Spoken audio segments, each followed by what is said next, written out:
Hello hi good morning welcome back to my YouTube channel. అందరు ఎలా ఉన్నారు? బాగున్నారా? సో నేను కూడా చాలా బాగున్నా. కొంచెం మార్నింగ్ టైం నాకు జలుబు చేసేస్తుంది అనమాట. క్లైమేట్ అయితే బెంగళూరులో చాలా కూల్గా ఉంది. సో దానివల్ల కొంచెం రన్నింగ్ నోస్, జలుబు సిమ్టమ్స్ కనిపిస్తాయి. సో నా వాయిస్ కూడా కొంచెం అలానే ఉంది. అండ్ ఈరోజైతే వ్లాగ్ అయితే స్టార్ట్ చేసేసా. ఈరోజు ఏం చేస్తానా ఏంటి అని ఈరోజైతే ఈ వీడియోలో మీతో షేర్ చేసుకుంటా. సో ఫస్ట్ అయితే జావాకి ప్రిపేర్ చేసేద్దాం. సో వాటర్ పెట్టాను, బాయిల్ అవుతున్నాయి. ఒక 2 స్పూన్స్ మిలెట్ పౌడర్ అయితే దీంట్లో వేసేసుకొని కొంచెం వాటర్తో మిక్స్ చేసుకోవాలి. ఇంతకుముందు వీడియోస్లో కూడా చూపించాను. సో మిలెట్ పౌడర్ అయితే పట్టి పెట్టుకుంటాను, ఫ్రిడ్జ్లో అయితే పెట్టేసుకుంటా. కావాల్సినప్పుడు కొంచెం ఇంత పౌడర్ బయట పెట్టేసుకొని మిగతాదంతా ఫ్రిడ్జ్లో పెట్టేస్తా, లేకపోతే పురుగు పట్టిపోతుంది. అండ్ ఈరోజైతే ఈ మిలెట్ పౌడర్తోనే సంగటి చేద్దాం అనుకుంటున్నాం. సో ఈ కర్ణాటకలో ముద్ద అంటారంట. సో మా సైడ్ సంగటి అంటారు. మోస్ట్లీ జొన్న సంగటి లేకపోతే రాగి సంగటి చేస్తారు. నేను మాత్రం ఈసారి మిలెట్ సంగటి ట్రై చేద్దాం అనుకుంటున్నా.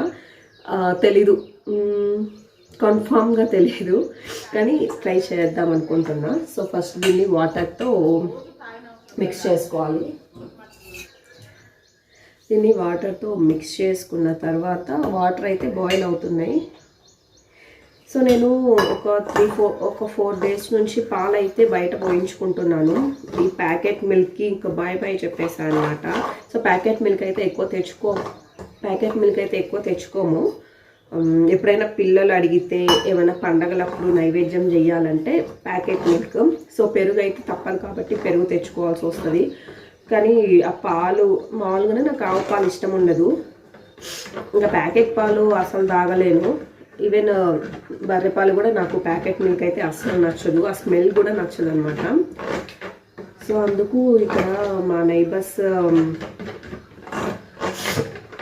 నైబర్స్ పాలు పోయించుకుంటూ ఉంటే వాళ్ళని అడిగాను అనమాట. సో వాళ్ళు చెప్పారు పాలు అయితే బాగానే ఉంది, ఈవెన్ పెరుగు కూడా గట్టిగా పేరుకుంటుంది. సో ఇదైతే ఇలా చేసుకోవాలి. ఇదైతే ఇప్పుడు దీంట్లో మిక్స్ చేసేయటమే. సో అదనమాట, దీంట్లో మిక్స్ చేసి అది బాయిల్ అవుతూ ఉంటుంది. పెరుగు చూపిస్తాను. చాలా చాలా బాగా గట్టిగా పేరుకుంది. ఈ మాత్రం పేరుకుంటే చాలు.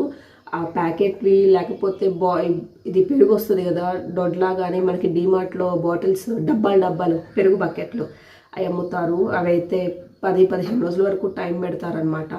సో దాని బదులు కొంచెం లేట్ అయినా దూరమైనా అవి వెళ్ళి పాలు పోయించుకునటం బెస్ట్ అని రోజు ఈవినింగ్ టైంలో పాలు అయితే పోయించుకొస్తున్నా.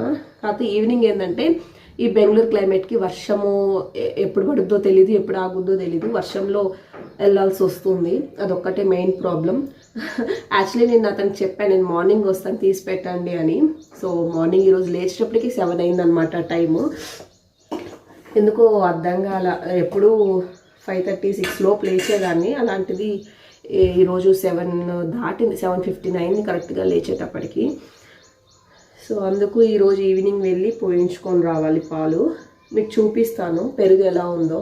సో ఇలా అన్నమాట, పెరుగు బాగా గడ్డలాగా పేరుకుంది కదా, చాలు. పిల్లలకైతే నేను అనుమానం లేకుండా పెట్టేయచ్చు.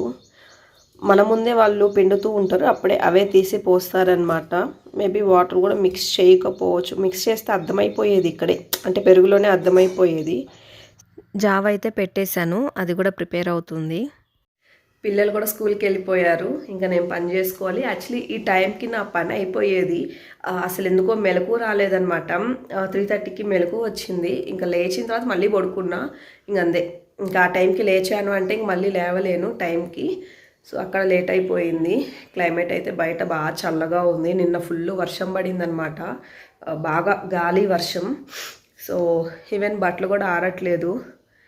అందుకే ఈరోజు అయితే వాషింగ్ మిషన్ వేయట్లా. సో అదనమాట, ఇంక వెళ్ళి ఫాస్ట్గా పని చేసుకోవాలి. టైం వచ్చేసి కరెక్ట్గా 8:30 అయింది.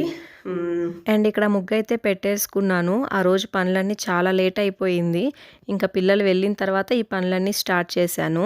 ఇంకా ఇల్లు చిమ్మేటప్పుడు కొంచెం ఆ ఇన్వర్టర్ కాడ ఆ డోర్లకి అలా క్లీన్ చేస్తూ ఉంటానన్నమాట. ఏమైనా చిన్న చిన్నగా బూజు కనిపిస్తే. సో ఎప్పుడు ఆడవాళ్ళకు ఉండే పనులే కదా ఇవి, ఇల్లు చిమ్మటం, తుడవటం. సో అంట్లో అయితే కిచెన్ క్లీనింగ్ అయితే నైటే కంప్లీట్ అయిపోతది. మార్నింగ్ అంటే ఇంకా అస్సలు అది అయ్యే పని కాదు నాకైతే. ఇంకెప్పుడైనా ఓపిక లేదు అన్నప్పుడు మాత్రం డే టైమ్ క్లీన్ చేసుకుంటాం. మోస్ట్లీ కిచెన్ అంతా నైటే క్లీన్ అయిపోతది. నిద్ర లేవటం, జావ పెట్టేయటం. సో ఇక్కడైతే ఇల్లయితే చిమ్మేస్తున్నాను. ముందు రోజు ఈవినింగ్ ఇల్లు చిమ్మాను. సో డైలీ 2 టైమ్స్ అనమాట. కానీ ముందు రోజు ఈవినింగ్ చిమ్మా, మళ్ళీ మార్నింగ్‌కి చిమ్మేటప్పటికి ఎంత డస్ట్ వచ్చిందో చూడండి. మొత్తం ఇసకే. ఇసక కాదు, మట్టి డస్ట్, ఒక రకంగా మెత్త మెత్తగా ఉండే డస్ట్ అనమాట. సో ఇక్కడ పనంతా కంప్లీట్ అయిపోయింది. ఇల్లు తుడిచేసాను. నేను స్నానం చేసి వచ్చి పూజ అయితే స్టార్ట్ చేశాను. ఫస్ట్ అక్కడ దీపం పెట్టేసిన తర్వాత, కృష్ణుడి దగ్గర కూడా దీపం పెట్టేసిన తర్వాత అప్పుడు శివుడి అభిషేకం స్టార్ట్ చేస్తాను. దీపం వెలిగించిన తర్వాత శివుడికి అభిషేకం స్టార్ట్ చేయాలి కదా. సో అలానే అభిషేకం స్టార్ట్ చేశాను. సో శివుడు అభిషేక ప్రియుడు కాబట్టి కొంచెం నీటితో అభిషేకం చేసుకుంటా.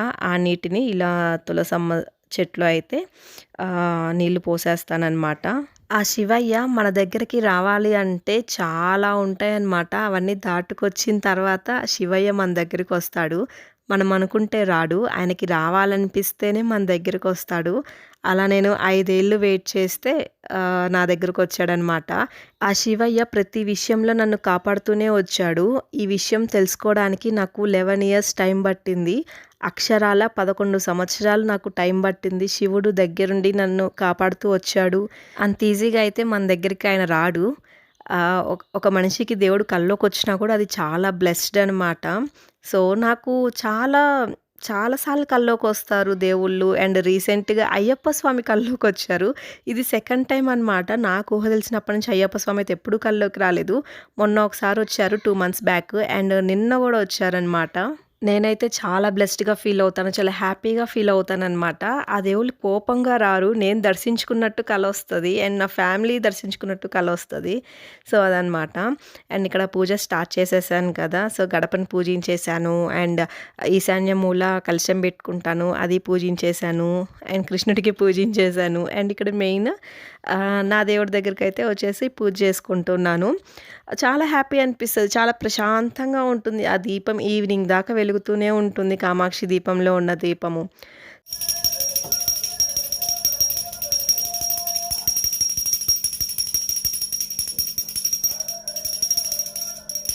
పూజ కంప్లీట్ అయిపోయింది. దేవుడికి హారతి ఇచ్చేస్తున్నాం. మీరు కూడా కళ్ళద్దేసుకోండి, అందరూ బాగుండాలి అని చెప్పి. సో దేవుడు మంచిగా బ్లెస్ చేస్తాడు. నాకు అనిపించింది ఒకటైతే మీతో షేర్ చేసుకోవాలనిపిస్తుంది నాకు. సో ఒకటి మాత్రం నిజం, ఎందుకంటే అది నేను అనుభవిస్తున్నాను కాబట్టి. సో శివుణ్ణి ఇంట్లో పెట్టుకొని డైలీ అభిషేకం చేసుకోండి. పంచామృతాలతో అవసరం లేదు. చిటికెడు నీటితో డైలీ అభిషేకం చేసుకోండి. అభిషేకం చేసుకునేటప్పుడు రుద్రమంత్రం చదవండి, ఇంకా పవర్ఫుల్. సో దేవుడు కోట్లు ఇచ్చేస్తాడు అని కాదు, ఫస్ట్ మనశ్శాంతిని ఇస్తాడు. అది ఇప్పుడు నేను అనుభవిస్తున్నాను. దేవుడు ఇయ్యాల్సిన టైంలో అన్నీ ఇస్తాడు. ఎవరికి ఎక్కువ చేయడు, తక్కువ చేయడు. మన కర్మఫలాన్ని బట్టి ఆ కర్మని కూడా పక్కకి నెట్టే శక్తి ఉన్న దేవుడే ఆ శివుడు. నాకైతే ఎవరూ చెప్పలేదు శివుడిని ఇంట్లో పెట్టుకొని అభిషేకం చేసుకో అని. నా మనసుకు అనిపించింది. మా చిన్న పాప పుట్టిన తర్వాత ఆటోమేటిక్గా నా మనసుకు అనిపించేసింది శివలింగం పెట్టుకుందాము, ఇంట్లో డైలీ అభిషేకం చేసుకుందాము అని. అప్పుడు ఇంట్లో వాళ్ళని అడిగితే వద్దు, పెట్టుకోకూడదు అని కొంచెం భయపించారు. అలా నాకు 5 ఇయర్స్ టైం పట్టింది. 5 ఇయర్స్ తర్వాత ఇప్పుడు వచ్చాడు నా దగ్గరికి శివుడు. సో మనం అనుకుంటే రాడండి. ఆయనకి రావాలనిపిస్తే మన దగ్గరికి వస్తాడు. అది కూడా చాలా బ్లెస్డ్గా మనం ఫీల్ అవ్వాలి. సో శివయ్య మనతోనే ఉన్నాడు అని. ఇంకా పూజ అయిపోయిన వెంటనే రైస్ పెట్టేశానన్నమాట రైస్ కుక్కర్లో. అండ్ మార్నింగ్ తాగాల్సిన జావా ఇప్పుడు తాగుతున్నాను. అది దాంట్లో కొంచెం డ్రై ఫ్రూట్ పౌడర్ మిక్స్ చేసుకుంటా. సో కొంచెమైనా బలం ఉంటుంది కదా అని డ్రై ఫ్రూట్ పౌడర్తో ఒక స్పూన్ మిక్స్ చేసుకుంటాను. అండ్ పనంతా అయిపోయిన తర్వాత ఈ కృష్ణయ్యని, ఆ దీపాన్ని 2 నిమిషాలు అలానే చూసుకొని మురిసిపోతూ ఉంటాను. ఇష్టపడి తీసుకున్నాను కదా. సో డైలీ చూసుకుంటానన్నమాట ఆ కృష్ణయ్యని. అండ్ లంచ్లోకి సాంబార్ చేద్దాము అనుకున్నా. అంటే మార్నింగ్ చెప్పాను కదా సంగటి చేస్తాను అని, మిల్లెట్ సంగటి. సో మా హస్బెండ్ వద్దన్నారనమాట. జావ తాగుతున్నాం కదా, ఇంకా సంగటి ఎందుకు అనేసరికి సాంబార్ పెట్టేశాను. స్ఫూర్తి 2 డేస్ నుంచి అడుగుతుంది సాంబార్ పెట్టమని. సో సాంబార్ అయితే పెట్టేశాను. అండ్ చాలా ఎమ్మీగా వచ్చింది సాంబార్. అండ్ మా లంచ్ వచ్చేసి రైస్, సాంబార్, అప్పడం అండ్ మామిడికాయ పచ్చడి, నెయ్యి, మంచి గడ్డ పెరుగు. సో మంచిగా ఎంజాయ్ చేస్తూ తినేసామన్నమాట. సో ఈ వీడియో అయితే ఇంతటితో ఎండ్ చేసేస్తున్నా. నా వీడియో మీకు నచ్చినట్లు కనుక అయితే please like, share and subscribe చేయండి. పక్కనే ఉన్న బెల్ ఐకాన్ క్లిక్ చేసేయండి. Okay then bye, take care, good night.